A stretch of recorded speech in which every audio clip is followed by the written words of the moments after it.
our next guest, Giovanni Flore. He works with Fabrica, the Benetton's Research Communication Center, organizing the Benetton Live Windows. This is a project which integrates diverse technologies for interactive experiences in the public space. And among other activities, he currently heads a network of digital signage comprising about 120 Benetton stores across the world. Kalispera, everybody. Hello. I'm talking here not on behalf of the brand I work with. I'm talking as an independent experience design researcher. And I led this experimental project between 2010 and 13, which was called Benetton Live Windows, a project for designing experiences in front of the store. Actually, this is not a piece of art. It may consider the piece of design. It's a front store. I'm not supposed to talk about the difference between art and design, but both face a similar concern, attention or lack of attention. Here we see a lack of attention by passers-by. Whereas art translate attention into relevance, design translate attention into business. Here we see no attention and no business. So we tested many solutions. Here we see one. We had this kind of test openly on the store. We installed two media walls just on the sidewalk, just behind the glass of the store window. But those billboards, like those are used to see on top of a building, were installed on the site height, and thanks to a sensor, a webcam were transformed into an interactive surface. And we tested this application where you basically move your body, and this movement splits your image in the three fundamental colors. And this was the result. So the store turns into a magnet for attention, gaining attention from the crowd passing by. We are in Barcelona here. 1 million person a month passing in front of the store, subtracting attention from the other store, from our competitors,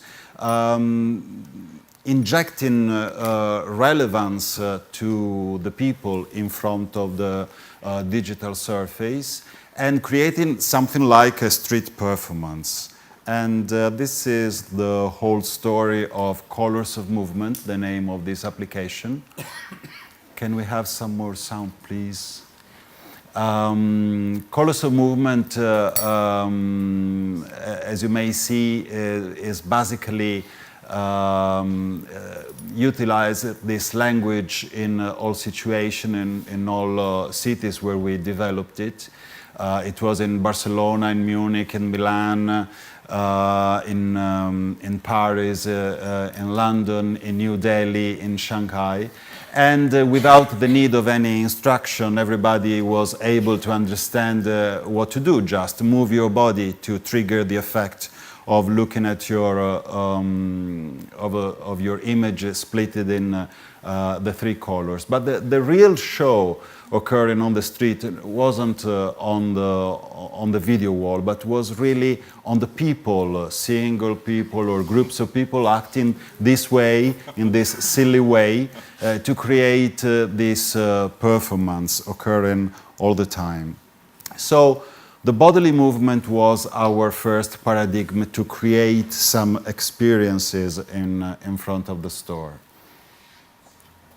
We also designed unconventional videos, unconventional content. We tried to be a bit weird, quite strange. We also subverted the brand's stereotype, the big Benetton, multiracial, happy, smiling faces in such a way, trying to disrupt, literally, the surface of the window, interlacing it with interactive applications, trying to gain attention. We are in Milan, in the Duomo Square here, trying to gain attention and created these huge backdrops for people to interact with or to make picture with, to have selfies, something like this. This is a show. This is a show with an actor. Somebody put in his face into a model shape. The stage is the storefront, and we have an audience sharing this experience. So this is a show occurring all the time in many cities where we developed it. And actually the show, the very show is not the experience you can enjoy on the media walls, but this relationship between the actors and the audience, and also this way of laughing and using the positive mood, the sharing with experience in the public space, was a way of creating ephemeral relationship with people on the street. Because this is our second paradigm, we are living in a society of the spectacle. Guy Debord in the late 60s highlighted the shift of our society. It was a television and pop society towards a society of images, where actually the society, the spectacle is not really in a collection of images that are everywhere around us, but in the social relationships that are created by those images and the people. So I think now marketers as me, we are quite horrible people because we absorb also the most radical paradigm to turn into what is more useful to our concept. But actually, this concept really fits in what we live currently. Much more than before, we live in a society of the spectacle, where the very spectacle is not the show itself, but being part of the show. And being part of the show in a different way from what Mark Zuckerberg is showing in his last virtual reality show in Las Vegas last year.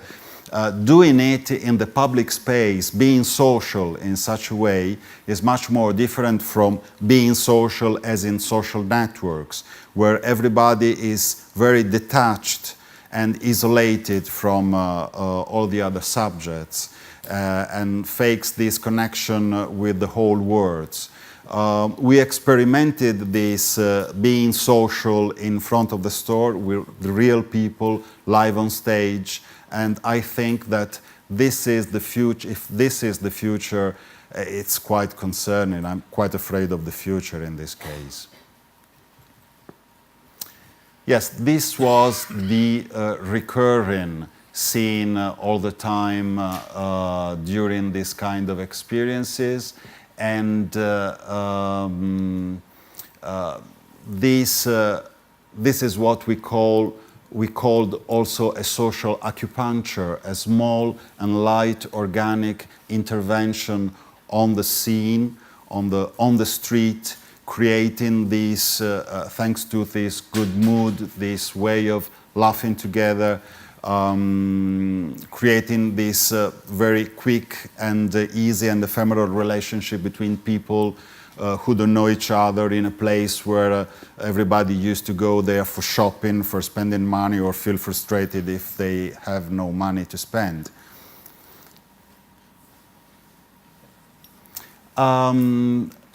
This is the second paradigm we adopted.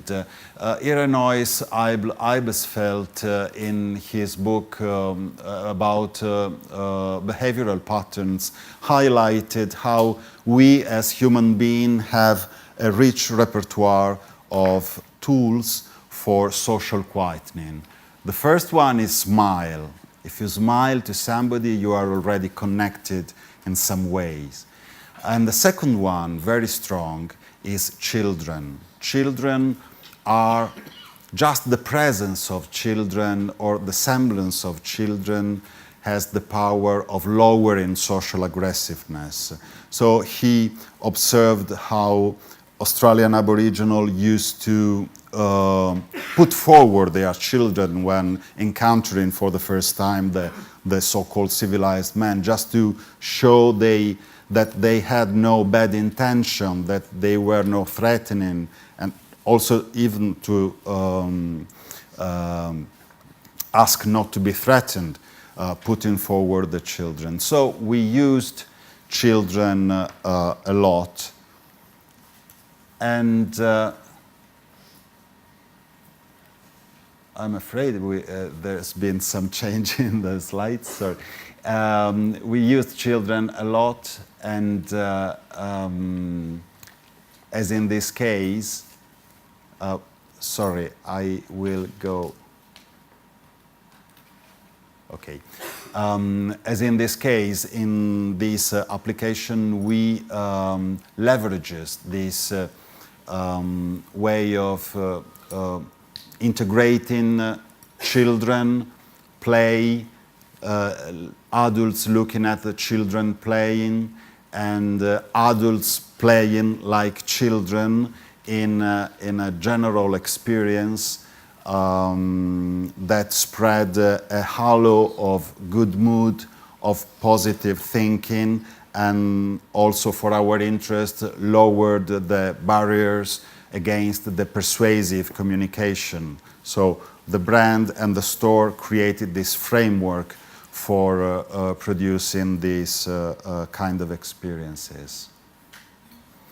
And the British early age psychologist Donald Winnicott highlighted the role of playing not only for children, for their cognitive development and their well-being, but also for adults, for showing and discovering their true selves. So this is why we aim to those pillars: the bodily movement, the good mood and laughing, the play, and the children. And we mixed all together for creating this kind of experience and engaging more people on the street.